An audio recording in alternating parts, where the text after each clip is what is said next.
Rrugë të cilat asfaltohen sa për sy e faqe.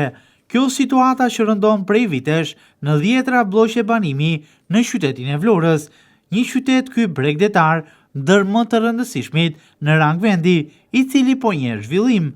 Vlora, që të gjithë krenohen me projektet infrastrukturore, zhvillimin e sektorit të turizmit, një qytet ku nuk duhet mjaftuar më me faktin se u bë një rrugë dhe më në fund banorët shpëtuan nga balta, por duhet me patjetër realizimi i projekteve serioze infrastrukturore me punime që bëhen siç duhet.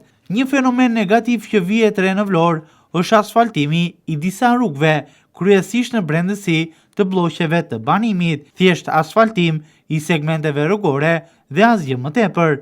Praktikisht, firmat të cilat e fitojnë tenderin shtrojnë rrugën me çakëll, duke mbushur gropat në të, dhe më pas, sipër çakëllit hidhet asfalti dhe përfundohet puna brenda pak ditësh.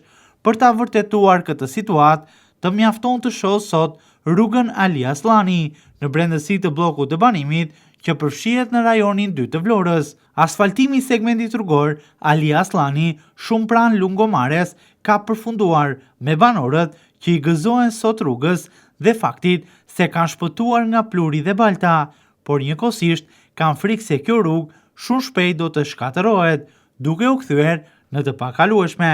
Frika e tyre qëndron në faktin se krahas asfaltimit aty nuk është përmbushur asnjë kriter tjetër që duhet për standardizimin e një bloku banimi.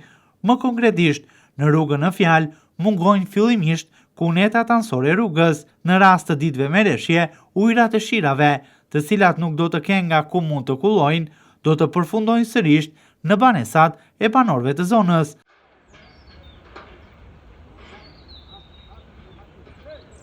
Jo vetëm kaq, por siç shihet edhe në pamje, shtresa e asfaltit e hedhur është në gjerësi minimale. Në pjesët anësore të rrugës, asfalti ka nisur të gërryhet, teksa edhe përgjatë segmentit sheh kurize rrugore të ngritura pikërisht nga shtresat e asfaltit, por edhe në shumë vende disa gropa ku rruga në tokë ka rënë, çka tregon qartësisht punimet pa cilësi me asfaltin që hidhet sa për sy e faqe. Të tilla projekte më së shumti sigurisht që realizohen në kohë fushatash elektorale, por gjithashtu nuk mungojnë as për gjatë gjithë vitit të përfshira në planet buxhetore.